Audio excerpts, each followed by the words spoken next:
Bueno, buenas tardes a todos. Agradezco a la organización de este evento la invitación. Y el tema que vamos a tratar de desarrollar es el tema de la resistencia a fungicidas. Me resultó muy grato escuchar la última charla de la mañana antes del corte, porque veo que coincidimos, algunas transparencias se parecían mucho a las mías que van a ver ahora, o sea que me va a facilitar la explicación de esta temática, ¿sí? Y bueno, ¿cómo es esto acá? Cuando, al igual de lo que explicaron con las malezas, cuando una población de hongos sensible a un fungicida se torna resistente al mismo, decimos que esa población adquirió resistencia, ¿sí?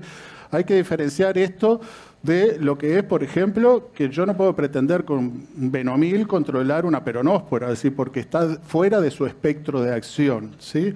No se trata de eso, se trata de un hongo que era sensible, que yo usaba el fungicida y lo controlaba, pero que paulatinamente en la población se van incrementando los individuos resistentes y entonces decimos que hasta que llega un punto que el fungicida deja de ser efectivo y decimos ahí que la población adquirió resistencia, ¿sí? Estamos entonces en presencia de una resistencia adquirida. Y las consecuencias de esa resistencia, como ya dije, es que el fungicida deja de ser efectivo, ¿sí? Esto en la práctica agronómica es terrible porque entonces las reacciones ante ese problema son de las más diversas. O sea, incluyen, por ejemplo, incrementar las dosis, incrementar el número de aplicaciones, aplicar nuevos fungicidas encima del que ya aplicamos. Es decir, se empieza a hacer un uso excesivo de estos productos, ¿sí? Entonces, lo que pretendemos aquí es comprender los procesos que llevan a esa aparición de resistencia, ¿sí? Porque si nosotros lo comprendemos y conocemos los factores que intervienen en esos procesos de generación de resistencia, entonces vamos a poder razonar estrategias de manejo para tratar de evitar eso, ¿sí? Acá tienen un ejemplo. Esto es un trabajo hecho acá en Uruguay, en la Facultad de Química, y ahí lo que se estudió fue la sensibilidad a fungicidas de Penicillium italicum, ¿sí? El fungicida es tiabendazol, ¿sí? Y entonces ahí nos encontramos, ¿sí? Este es el hongo. Ahí nos encontramos acá lo que tiene es el porcentaje de aislados y aquí es la cantidad de fungicida que se necesita para inhibir a ese hongo, ¿sí? Y entonces nos encontramos que un porcentaje de la población es muy sensible, con menos de una parte por millón ya es suficiente para matarlo, pero nos encontramos con que más de un 40% de los hongos que se sacaron de ese packing, ¿sí? Resultaron que resistieron más de 4.096 partes por millón, ¿sí? Es decir, son absolutamente insensibles, son inmunes al fungicida, ¿sí? Por supuesto que cuando nosotros tenemos la mitad de la población con este grado de resistencia, la aplicación del fungicida resulta absolutamente insuficiente e improductiva, no va a controlar el patógeno, ¿sí? Esto no es algo que nos sorprenda, así como vieron que las malezas se adaptan, así todos los seres vivos se adaptan a condiciones adversas, ¿sí? La resistencia a fungicidas es consecuencia de la capacidad de adaptación de los seres vivos, ¿sí? Y esto ha sucedido y seguirá sucediendo a lo largo de los tiempos, ¿sí? Y así como los dinosaurios no pudieron adaptarse y desaparecieron, hay otras especies, tanto de microorganismos, de aves, de todo, que no logran adaptarse y desaparecen, y las que logran adaptarse son las que permanecen. Bueno, esa capacidad de adaptación se basa en la diversidad genética, o sea, en la población, a través de las mutaciones se generan variantes, ¿sí? Individuos diferentes, y basta que se genere uno con resistencia a un fungicida para que este problema, tengamos potencialmente este problema, ¿sí? Ahora, una cosa que tenemos que tener clara es que la resistencia es un proceso, ¿sí? La población que acá está representada por este círculo y que adentro están todos los individuos sensibles, ven todas las heces, son todos los hongos sensibles, y allá hay uno, un resistente. Que haya un resistente no molesta para nada, ¿sí? La mayoría son sensibles. El problema es que por alguna razón esta población que era sensible se torna en resistente. Es decir, los resistentes comienzan a incrementar su proporción en la población, ¿sí? Una población sensible pasa a ser resistente. Y una cosa que tenemos que tener claro es que esto de que pase a ser resistente solo ocurre en presencia de fungicida, que en ausencia del fungicida esto no ocurre, ¿sí? ¿Qué pasa? Hay una evolución hacia la resistencia, ¿sí? Es un proceso paso a paso, es decir, nosotros tenemos una población que es mayoritariamente sensible, los individuos amarillos aquí, y hay uno resistente. Aplicamos el fungicida, matamos a la mayoría, pero queda el resistente y unos pocos sensibles que se salvaron del efecto del fungicida. Se reconstituye esa población y así sucesivamente ven cómo se van incrementando los resistentes hasta que llega un momento que toda o la mayoría de la población es resistente, ¿sí? Entonces es un proceso que ocurre paso a paso. Y lo que tenemos que tener claro es que ese proceso lo provocamos nosotros cuando aplicamos el fungicida. No es una casualidad, ¿sí? Porque es común escuchar, oh, se me hizo resistente, el hongo se acostumbró, oh, como si fuera una cuestión, una mala suerte que yo tuve, una maldición, ahora no me funciona el fungicida, ¿qué hago? ¿Por qué tuve esta mala suerte? No, no es ninguna mala suerte. Eso lo provoqué yo mismo en las sucesivas aplicaciones. ¿Qué pasa? Cuando se llega a esa situación, vean esto es un caso en Brasil de la Comisión Técnica de Producción Integrada de Manzana, acá en el sur de Brasil, y dice, informamos que en el ciclo 2010-2011 fue encontrado alta frecuencia de aislados de Venturia inequalis resistentes a los fungicidas de las estrovirulinas. Por lo tanto, el fungicida Strobi, Flin, Novo y Cabriotop no son más recomendados para el uso para el control de la sarna de manzana. O sea, lo que se logra cuando esto sucede es perder una herramienta de control o de manejo de la enfermedad, ¿sí? Esas son las consecuencias. Ahora, no pasa esto con todos los fungicidas. Hay algunos fungicidas que son de alto riesgo, como por ejemplo los benzimidazoles, las estrobilurinas, los triazoles, inhibidores de la biosíntesis del ergosterol, la succinato deshidrogenasa. Y hay fungicidas que son de bajo riesgo, que a pesar de que hace muchísimos años que se vienen utilizando, no han presentado problemas de resistencia, ¿sí? Así que una cosa a tener en cuenta es el tipo de fungicida. Y esto tiene que ver, como también se dijo con los herbicidas, con los modos de acción. Entonces, estos son los de alto riesgo y aquellos son de bajo riesgo, son ejemplos, hay muchos más grupos, por supuesto. Y hay otra cuestión que es inherente al hongo, o sea, no todos los hongos, no todos los patógenos tienen la misma facilidad de generar resistencia, ¿sí? Hay algunos hongos que son de alto riesgo porque producen muchas esporas, tienen facilidad de producir mutaciones, se reproducen de varias maneras, sexual y asexualmente. Y hay otros hongos que son de bajo riesgo, que no producen esporas, que producen muy pocas o que no mutan tan fácilmente. Y ahí debajo tenemos ejemplos de algunos hongos que son muy riesgosos de que esto ocurra, caso de Venturia, Oidio, Botrytis, Monilia, y hay otros, Sclerotinia, Sclerotión, Rhizotonia, que difícilmente logren adaptarse a la aplicación de los fungicidas, ¿sí? Cuando decíamos que la población del hongo es muy importante, y esto es porque las mutaciones, el que aparezca por una mutación de un individuo resistente en una población, la probabilidad de que eso ocurra es de 1 en 1 millón o 1 en 10 millones, ¿sí? Entonces, cuando uno dice esto, enseguida la gente piensa, 1 en 1 millón, ¿a mí qué me va a pasar? Eso es muy bajito, 1 en 10 millones, ultra bajito. Es ridículo, esto es muy poco probable que me pase. Sin embargo, pocas veces somos conscientes del tamaño que tienen las poblaciones de hongos que enfrentamos en un campo.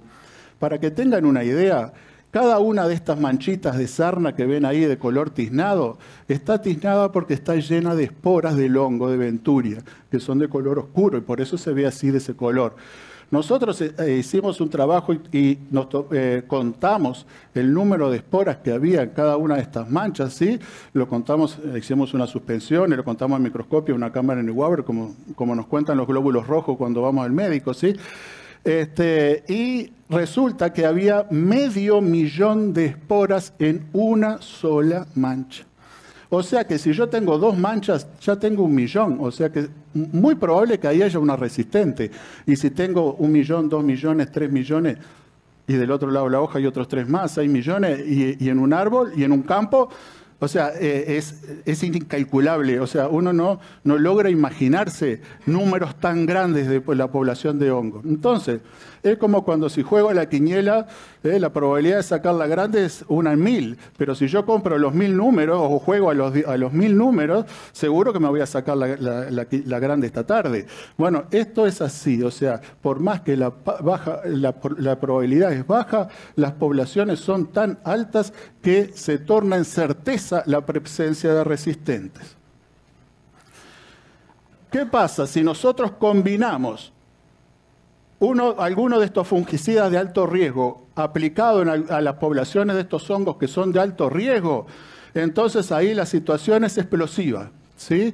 Y lo que vamos a tener es que vamos a sufrir problemas de resistencia, ¿sí? Bueno, acá lo que les quiero mostrar es que hay como una cuestión paradigmática, hay una cuestión, hay una cierta contradicción entre nuestros objetivos de controlar al patógeno y nuestros objetivos de evitar de que el fungicida deje de funcionar por culpa de la resistencia. Entonces, si nosotros aplicamos un fungicida que es apenas 50% eficiente, ¿sí? Seguramente si uno le dice a un productor, vamos a usar un fungicida 50% eficiente, se va a reír y nos va a rechazar la propuesta, ¿no? Bueno, tenemos acá 20 hongos que simulan la población, de los cuales hay uno resistente, o sea, un 5% de resistente. Cuando nosotros aplicamos este fungicida 50% resistente, la población cae a la mitad y entonces en la población sobreviviente, que luego se reconstituye, ¿no? Vamos a tener 2 en 20. O sea que lo que hicimos fue duplicar con una simple aplicación 50% eficiente, duplicamos la proporción de resistentes. Si por el contrario usamos un fungicida mejor, uno que tenga un 80% de resistencia, ya no digamos de 100. Y resulta que entonces bajamos esta población y ya ahora no nos van a quedar 10 acá, sino que nos van a quedar apenas 4 porque es 80% eficiente, este es mejor fungicida. Y cuando se restituye la población resulta que los resistentes se nos multiplicaron por 5, se nos quintuplicó la población de resistentes, ¿se entiende? Entonces hay como unos efectos contradictorios. Nosotros queremos que el fungicida sea eficiente, queremos controlar el patógeno, pero por otro lado eso nos lleva a que cada vez haya mayor resistencia, ¿sí? Vean lo que pasa cuando repetimos las aplicaciones de un fungicida de estos, que es 80% eficiente. En la segunda aplicación ya quedó todo resistente. Apenas 2 aplicaciones nos dejan toda la población seleccionada por resistencia. ¿Se entiende cuál es el proceso? Bueno, veamos, esto es una realidad. ¿Qué conocimientos tenemos en Uruguay? Bueno, no existe demasiada investigación en estudiar la resistencia fungicida en casos reales, en la práctica en nuestro país, para los diferentes fungicidas, para los diferentes hongos. Pero acá tienen algunos datos. Esto es un trabajo que hizo Jeb y colaboradores en la cátedra nuestra de fitopatología, en que estudiaron la resistencia de poblaciones de botrytis a carbendazim, ¿sí? Y eran poblaciones de botrytis provenientes de diferentes cultivos, de arándanos, de eucaliptos, de frutilla, de rosa, de tomate y de vid. Vean ahí por ejemplo, la de tomate, que es la barra azul morada, esta alta, apenas había unos poquitos sensibles y la inmensa mayoría de la población ya era resistente. Sin embargo, en arándano, un cultivo más reciente y que hay menos historia de uso de este fungicida, todavía la mayoría de la población se mantiene sensible, pero ya han empezado a aparecer algunos resistentes. Y bueno, y así tenemos diferentes situaciones, ¿sí? Lo cual les dice que las situaciones en los diferentes cultivos, al haber estado expuestos a diferente intensidad de uso del fungicida, están más o menos volcadas hacia la resistencia, ¿sí? A la derecha tenemos la resistencia de Coletotrichum acutatum de olivo a difenocorazole, ¿sí? El score lo deben de conocer. Resulta que ya nos encontramos que empieza a haber resistentes, altamente resistentes en esa población, ¿sí? Ahí son diferentes aislados y esta es la concentración necesaria para inhibirlos y resulta que acá nos encontramos ya con un porcentaje de la población que empieza a estar altamente resistente, ¿sí? Acá tenemos otro estudio que hemos hecho este año de resistencia de la población de Coletotrichum acutatum de olivo a cresosilmetil. Vean esto, todos estos aislados tenían más de 100 partes por millón de sensibilidad, o sea, no se dibujó en la gráfica porque eran superiores a 100. Entonces teníamos que prácticamente todos los aislados eran insensibles. Lo mismo a trifloxystrobin, hay una alta resistencia, todo esto de ahí es resistencia, ¿sí? Esto es en Venturia Adodine. Esto es otra tesis bueno, me olvidé decir, el trabajo anterior lo está haciendo Victoria Moreira, que está haciendo tesis de doctorado con nosotros. Esto de aquí es una tesis de Julia Carbone, que estudió la sensibilidad de Venturia Adodine, y vean ustedes, cuanto más a la derecha, más resistente. Entonces comparamos los diferentes aislados y todos siempre predominan, o sea, la mayor cantidad de aislados, este número de aislados, siempre predominan los más resistentes sobre los más sensibles, ¿sí? La población está volcada hacia la resistencia. Y vean aquella de allá, ese es su trabajo anterior de la tesis de... no me sale el nombre ahora, ya me va a venir, Venturia a difenoconazole, ¿sí? Leticia Casanova y Antonella Celio hicieron este trabajo. Y entonces nos encontramos con que a una población que nunca se había, de hongos, de un monte que nunca se había aplicado difenoconazole, ven que todos los aislados son sensibles, mientras que en las poblaciones donde se había hecho un uso abundante de este fungicida, ya aparecen aislados tremendamente resistentes, ¿sí? Bien, ¿cómo evitar la resistencia? ¿Sí? Para evitar la resistencia, la primera medida es no usar fungicidas, ¿sí? Por eso, aquella primera transparencia que decía, esto solo ocurre en presencia de fungicida. O sea, si nosotros evitamos usar fungicidas, entonces no vamos a tener problemas. Claro que más de uno está pensando, ¿cómo vamos a hacer sin fungicida? Pues bien, si vamos a usar fungicidas, vamos a elegir aquellos de bajo riesgo. ¿Se acuerdan que habían algunos fungicidas que eran de bajo riesgo? Pero me van a decir, bueno, pero no siempre se puede controlar con Mancozella Venturia de Manzano. Hay momentos que hay que entrar con otra cosa, con un fungicida que sea penetrante y que mate al hongo dentro de la planta, y ese va a ser de alto riesgo. Bien, entonces lo vamos a usar solamente cuando sea indispensable, ¿sí? Y no vamos a enfrentar al fungicida con altas poblaciones de patógenos, porque ustedes vieron que cuanto más grande la población, mayor probabilidad de que haya resistentes. Entonces vamos a integrar el uso de fungicida con otras medidas que mantengan baja la población de patógenos. Y otra cosa que hay que hacer es ir monitoreando, es ir estudiando cómo va evolucionando la resistencia, ¿sí? Entonces, esta es la explicación por la cual es necesario evitar el uso, al máximo evitar el uso. ¿Y cuál es la manera más cercana o más parecida a no usar?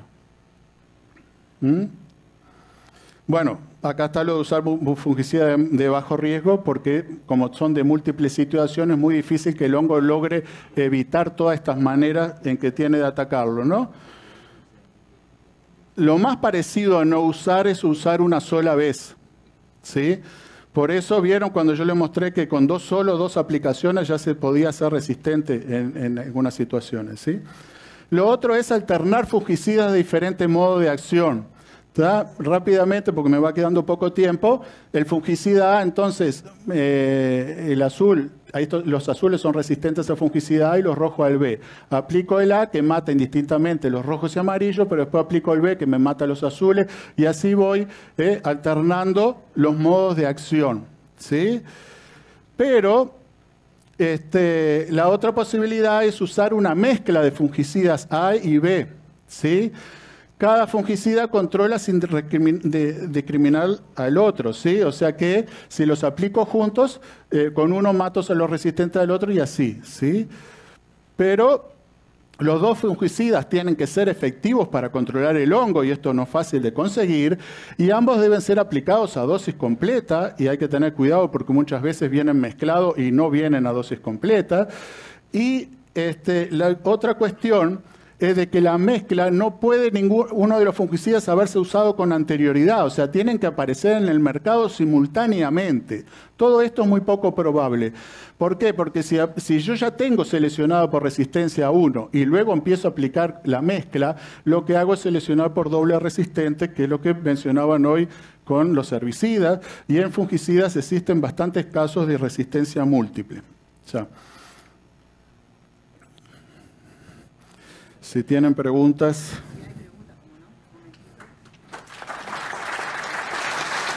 Muchas gracias. Acá tenemos preguntas. La primera dice, si se detiene la aplicación de fungicida, ¿se recobra la proporción de uno resistente y muchos sensibles? No, lamentablemente eso depende. Hay un concepto que se llama el fitness en inglés, es la capacidad de adaptación que tienen los resistentes, ¿sí? Muchas veces, por ejemplo, la resistencia a Benomil es debida a una simple mutación de una sola base en el ADN que hace que se modifique la forma de una proteína, la beta-tubulina, en el uso cromático cuando se va a dividir la célula del hongo. Y entonces ese cambio tan simple no le afecta en lo más mínimo. Entonces, en ausencia del fungicida, el resistente compite igual con los no resistentes, ¿sí? Entonces, es difícil que retroceda. Hay algunos otros casos que puede pasar eso, ¿sí?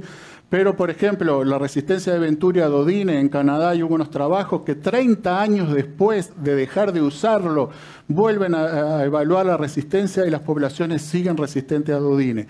O sea, lamentablemente, no es fácil de que retrocedan, ¿sí? Hay algunos casos de resistencia a dicarbocimida, a iprodione, que sí puede retroceder y entonces después de un tiempo se puede volver a utilizar. Pero para eso hay que ir monitoreando, es decir, ¿realmente retrocedió? ¿Puedo volver a usarlo o todavía está resistente la población? Bien, una pregunta concreta con respecto a si el simoxanil es de bajo riesgo. Pregunta. Para saber el riesgo de los fungicidas, hay una página web del FRA, que es Fungicida Resistant Action Committee, en lo cual están agrupados por modos de acción y entonces están con letras A, B, C y que dicen que no se pueden mezclar unos con otros, ¿sí? En este momento tengo que fijarme, no sé todos los fungicidas de memoria, todos cómo actúan, ni me acuerdo cómo actúa el simoxanil. Bien, acá hay un comentario, pero vamos a leer. A veces se confunde que hay resistencia cuando se erra en el momento de aplicación o la dosis o no hay buen control. Sí, perfecto.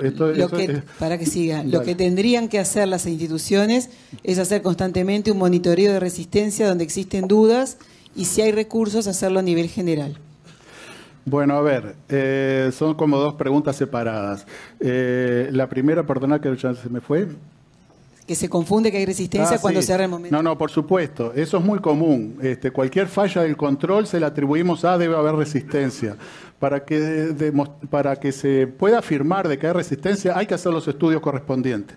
Y sepan de que no es fácil. Por ejemplo, nosotros cuando hubo problemas de control de la sarna de manzano en el año 2007, nos pedían que tuviéramos resultados de resistencia de Venturi a los fungicidas y la resistencia a estrobilurina fue muy fácil de hacer. Nosotros en un par de meses ya teníamos la respuesta, estaba todo resistente, no mostré los datos. lamentablemente había resistencia en todos los montes que evaluamos.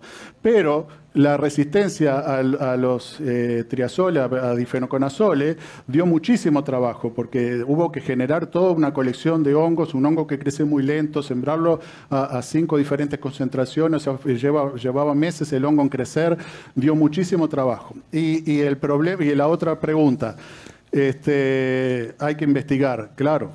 Si hay algo claro es que en todos estos temas de esta jornada de hoy, lo que se hablaron de la mañana y los de ahora, es necesario que existan recursos, importantes recursos para investigar en todas estas cosas. Es decir, el problema es quién paga la investigación y cada vez está más difícil acceder a investigación para la fruticultura hoja caduca, para horticultura, para cultivos menores, que hablábamos de toda la problemática hoy de mañana de que no hay fungicidas registrados y todo eso. Bueno, es muy difícil conseguir recursos para esas cosas. Bien, la última pregunta. ¿Cómo y cuánto es la dispersión de los hongos para los cuales se ha detectado poblaciones resistentes? Si mi vecino tiene una población resistente, ¿yo necesariamente la voy a tener? Sí, muy buena la pregunta. La fruticultura de hoja caduca está concentrada en zonas donde hay un collage de productores y de nada sirve que yo haga un manejo antirresistencia en mi predio y mis vecinos de alrededor les importa nada y están aplicando estrovirulina o están aplicando escoria, trocha y moche. Es muy probable que las esporas resistentes de mis vecinos me estén afectando a mí. Por eso es muy importante que estos se hagan manejos regionales. ¿Sí? Es muy importante que todo este manejo antirresistencia sea concientizado por todos los productores de una zona, así como existe el programa de manejo regional de plagas, debería haberse incorporado a ese programa la parte de enfermedades que no se incorporó, y una de las cosas que claramente podría haber aportado nuestra materia a ese programa es, por ejemplo, esto, ajustar el manejo antirresistencia en toda la región. Muy bien, bueno, le damos un aplauso a Pedro, muchas gracias.